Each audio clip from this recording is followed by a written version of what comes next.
It's been 2 years since Nissan has launched the Kick here in our country, and it's selling like hotcakes. You see them everywhere, and it's actually cute in premium Corona orange color. And this is 100% electric, that's within your reach.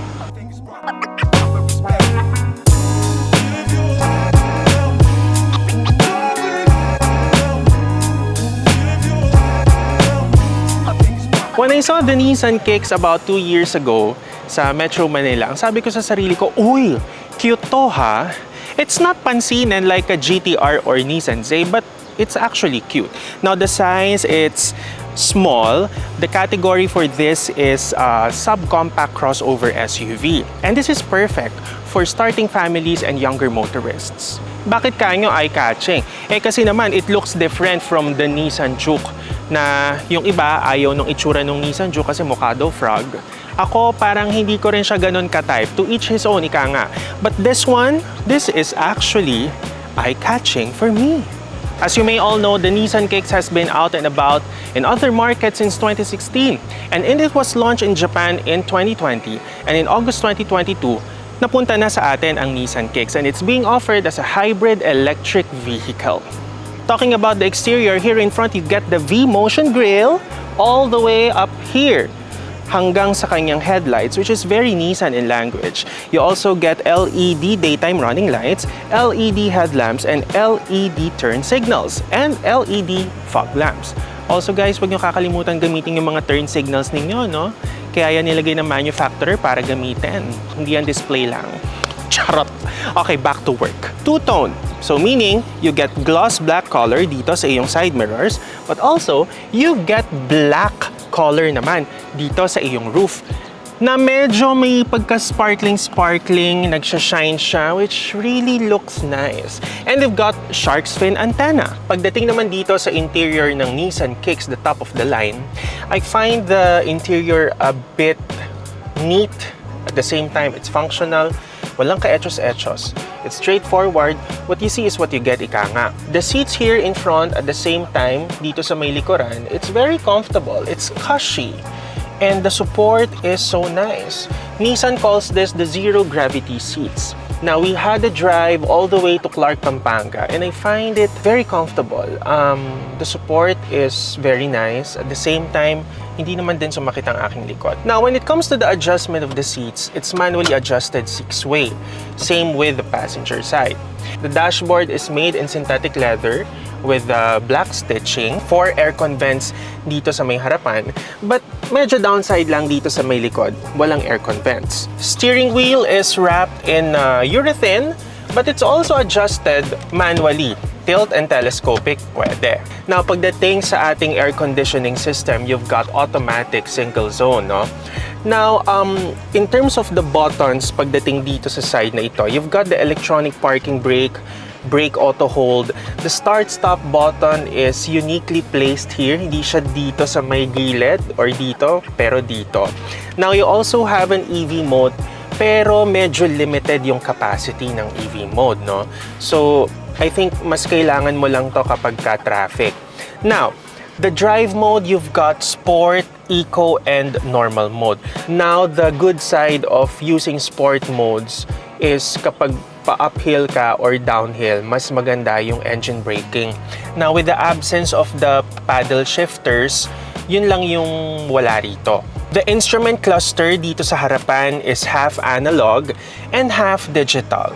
For the analog, you get the speedometer where you can see your speed, but also dito naman sa may digital, you can actually see your energy monitor, your fuel economy, your music, kung nakakonect ka ba sa Apple CarPlay, Bluetooth, AM or FM or USB, your coolant temperature, messages or warning, and usual the settings. As mentioned, in terms of making yourself entertained in traffic, you can connect sa Apple CarPlay or Android Auto dito sa ating 8-inch intuitive touchscreen audio display. And also, as for the speakers, you got 6. When it comes to the lights here in front and in the back, it's not LED though. Medyo yellowish ang color. Now, pagdating naman dito sa ating sun visor, there is a mirror pero wala ring ilaw. paano yung pag mag-makeup ka, no? Lilipstick ka ganyan. Tapos, kita mo, ay, walang ilaw. Bakit hindi nyo nilagyan ng ilaw to, Nissan? Charot! The powertrain is a combination of a gasoline engine that acts as a generator to charge the batteries. Torque is instant from a standstill, while power delivery is smooth and quiet. Here at the back seat, the support seems well cushioned but might be a little cramped. You can also fold it should you need more space for cargo. When the second row seats are up, 470 liter of trunk space is adequate for weekly grocery runs. Alam mo, ang ganda rin i-target nitong kotse na to sa mga senior citizen. Diba? Especially kapag ayaw mo na ng sobrang laking SUV and then you still want the good ground clearance, no? And comfortable ride. Ganda tong kotse na to.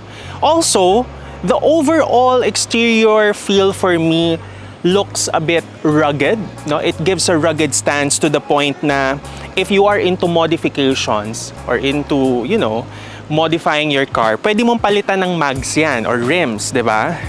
City driving is where the Nissan Kicks shines, no? And you know, eventually highway driving. Because of the 17-inch alloy wheels wrapped in Dunlop NSAVE EC300 Plus. So this is actually an economy tire or econo tire. So kung mas gusto mo ng good grip, you get a PS4 or maybe a Falcon. Tapos maglagay ka ng coilovers or lowering springs. Tapos palitan mo ng ng engine, lagyan mo ng engine swap. RB26? Hindi pwede. SR20? Hindi rin pwede. Oo nga pala, kasi nga pala electric to. Hindi pwede sa platform. At the back, you get rear combination lamps, also LED turn signals, and LED stop lamp. Nga pala, sa mga nagtatanong sa akin kung gaano katipid ang sasakyan na ito, babalikan namin kayo maya-maya lamang sa aming driving impressions. Now, let's go.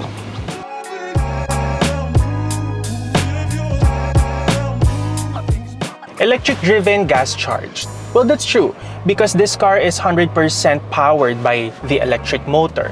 How this works, how the e-power works. The engine acts only as a generator. So it generates power and it sends those power to the battery, and the battery gives the power to the electric motor to propel the wheels. I hope tama yung explanation ko at yun yung pinakasimple na kaya ko maibigay. So if you're talking about the propulsion, no, yung nagpapatakbo sa front wheels niya, because this is a front wheel drive car, walang connection yung gasoline engine at all to the drivetrain. The electric motor drives the vehicle 100%. So technically, this is really an electric vehicle or a battery electric vehicle in a sense. What are the benefits na pwede mong makuha if you own a Nissan Kicks e-power vehicle or a hybrid electric vehicle in a sense? Numero uno, walang color coding sa Metro Manila.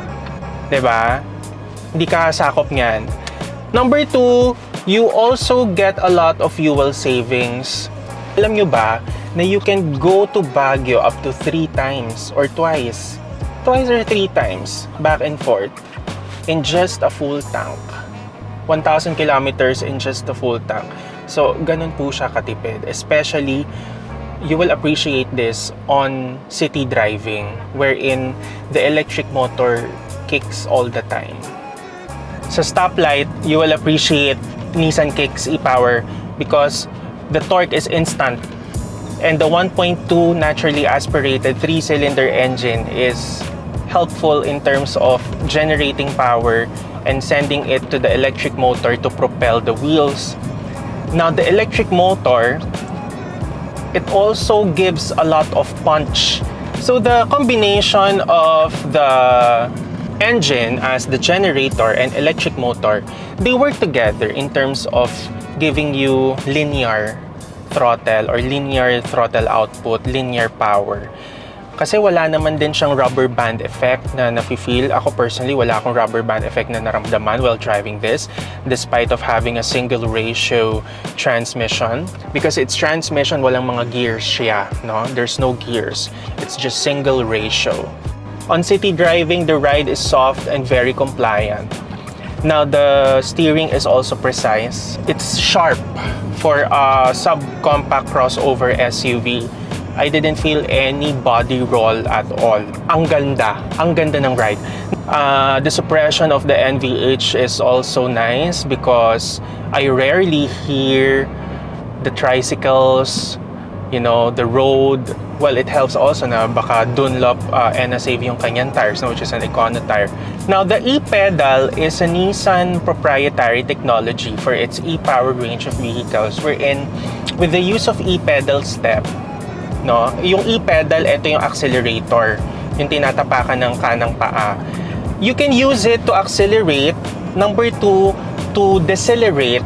Kasi pag nilift mo yung paa mo, automatically para siyang nagbe-brake for you. Pero hindi mo mafe-feel yung parang grabby na brakes, but it decelerates.